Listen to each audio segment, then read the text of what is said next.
John Fuchs, who is looking at developing a parcel in Cecil Township. I have an overview plan up on the screen here.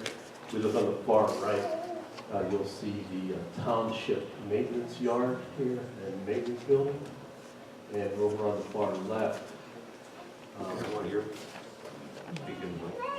and over on the far left, so that's better. Over on the far left side of the plan, where this open field is over here, Mr. Fuchs has several hundred acres here that he'd like to develop, but there's no sanitary over there right now. If we go back to the right where the township maintenance yard is, there's a sanitary main trunk line that ends right here in a manhole on the township property. So we're coming across the township property, coming across Glass Hill Road, and across a couple of private parcels. We're proposing to bore underneath the Montour Trail. We've already got permission from the trail people to work with them for that. Across a couple other private parcels, and then across Route 980 onto the Fuchs property here. In order to extend the sanitary here, one of the first things we would need to do is to get permission to cross the township property here. The advantage of extending the sanitary would be to open this other area for sanitary sewer, as well as potentially putting the spur up here to open this area up here for sanitary sewer service as well. So I'm going to change from this particular document to detail of the township property. While you're on that page, Joe, that the part that you called it just a spur? Yes. Okay, so the main consideration is going all the way through to the farm and underneath the trail, and not including the spur. Is that part of this plan as well? Initially, the main consideration is coming over to where that Y is by the spur, and then Boring under the trail? Boring under the trail and coming across. Okay. This would be a secondary thing with the spur through here. So that's the overall plan for extending sanitaries over to this part of Mr. Fuchs' property over here. And just for reference, there's the township property, the old school here. This is Route 50 along here. And then the trail is the main right-of-way through there. And then this is Route 980 over here on the left side of the plan. That's still an existing school though, correct? Yeah, that's still. And what is that property where that spur goes to? I can't read that writing. That is Pistarkey, where the spur goes up to the Pistarkey property. And stops right there at the Starkey property? Correct. Okay. All right. So that's the overall idea, to get sanitary over there. And then I'm going to close this and go to a detail. So the first step is to go through the township property. I'm going to open up a detail for the township property here.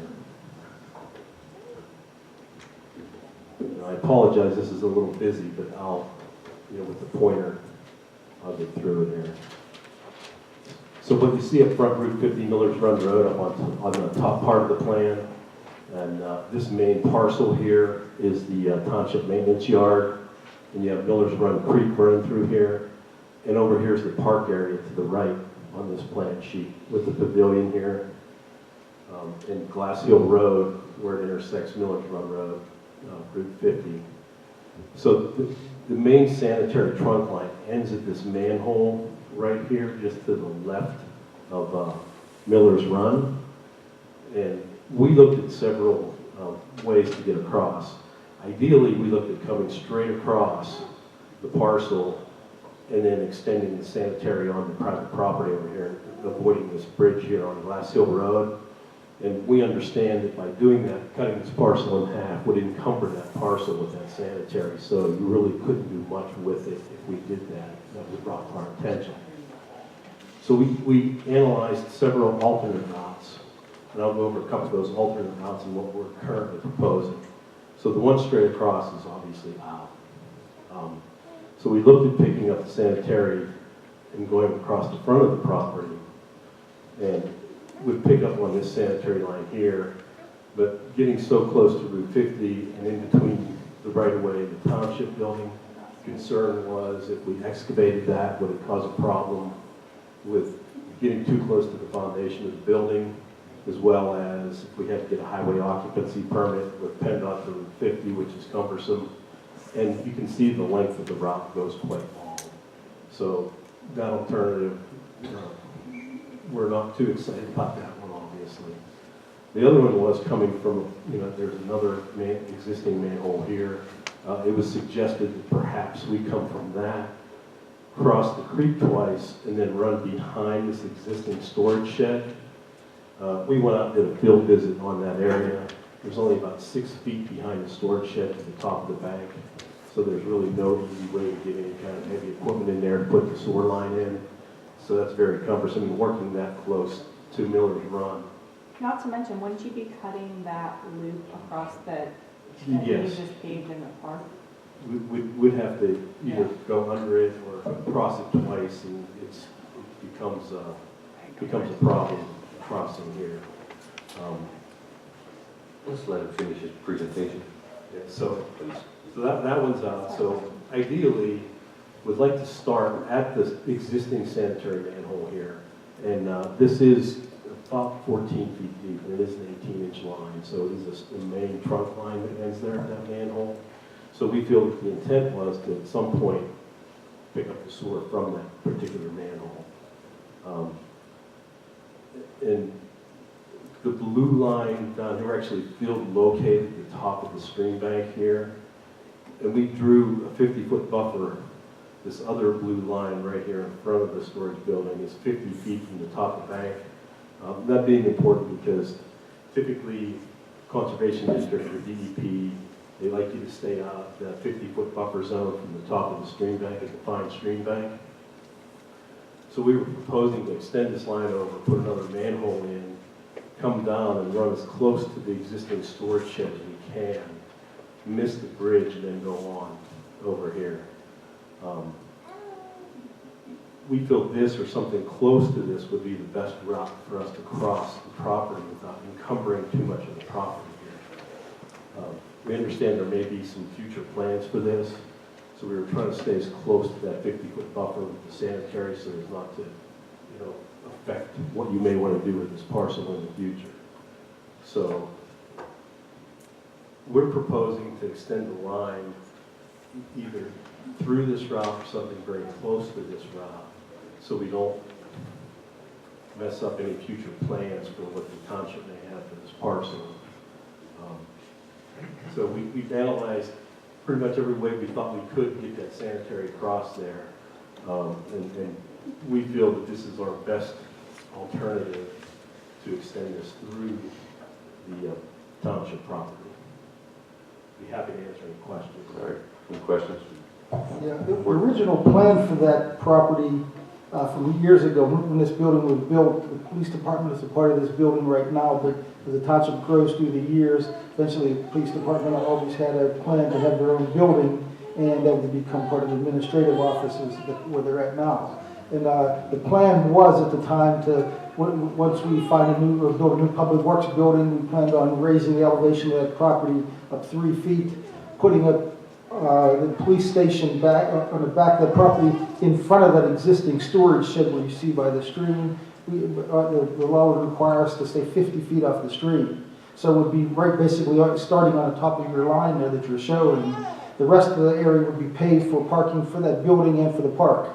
We've always been deficient in the parking for our park. So that's a lot of people park there anyway for events, and now the whole front could be paved for parking. So I see you pulled it as close as you could to that existing building. It would be ideal if you could keep your sewer line within 50 feet of the stream bank, because then it doesn't affect the property at all. Well, right, but the right of way, we can't build on top of. Once we grant the right of way, we can't build on top of the right of way either. Right. Even the gray area that's not on top of the line. Danny might be the answer. Is that 50 feet, are you allowed to fill within that? If you raise that 3 feet, are they allowed to grade within that 50 feet? And we would have to start the grading at the edge of the 50 feet. Okay, so that would give you maybe another 6 feet. Speaking of money. The grading would you'd lose another 6 feet beyond that 50 For the feet. total, the slope, right. Right. But the point is, I don't see so much of a problem there, because you are as close as you can get. You're pretty close to that 50-foot boundary for us. It's on that corner where you came off at a 45-degree angle. See, that's, once that other building, that perpendicular building where it says existing storage shed, shows vertically on the plan, once that's taken out, that area across there is our best area for building. As you see further, the stream hooks around a big S-turn by our old building. And we're bound 50 foot along the whole curve, the whole way, all the way up to, almost up to Miller's Run. So anything we do on that property, we have to stay 50 feet from all the stream. You wrote the dashed blue lines on the back part, but that has to follow that curve of that stream all the way up to the north and back to the east again. Correct. So once you do that, that's what we have to work with. And we have to be careful on the front setback on Miller's Run, we have to be careful of the side setback on Glass Hill. So that area where you're starting from that manhole, you show that red line at an angle. If you could square that up and come straight back and then go back again, that would probably be the least damaging to us. Understood. So you're saying come straight down this way and then over. Right. Yeah, you could put a 90 manhole, flow line.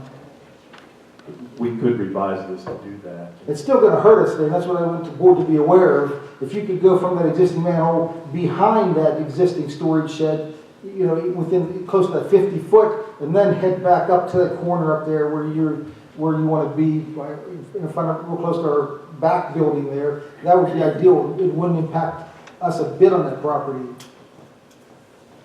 I see. So it'd be one extra manhole would come down and then over And then if you can do 45 there, because anything you're in within 50 feet, we wouldn't touch any of it. You wouldn't harm us a bit. But if there's a 90, there would be another manhole there, correct? Yeah. Correct, there'd be one extra manhole to do that. May I ask Kevin, or the gold line, what was the interruption with that being up in front of the township building, or is the slope there, or the elevation? It's relatively flat there, actually. There are some existing utilities. There's a gas line that runs all the way along Miller's Run Road there, which probably is not very deep. But there were other utilities up there. And then the amount of room that we had between the existing right-of-way for Miller's Run Road and the building, it's a little tight in there, and we were concerned about excavating too closely to the front of the building. And we didn't want to interfere with any of the footing or foundation on that existing building. So we want to keep far enough away from that. So the gold line isn't accurate where it's depicted, or how far do we have to stay away from Miller's Run Road?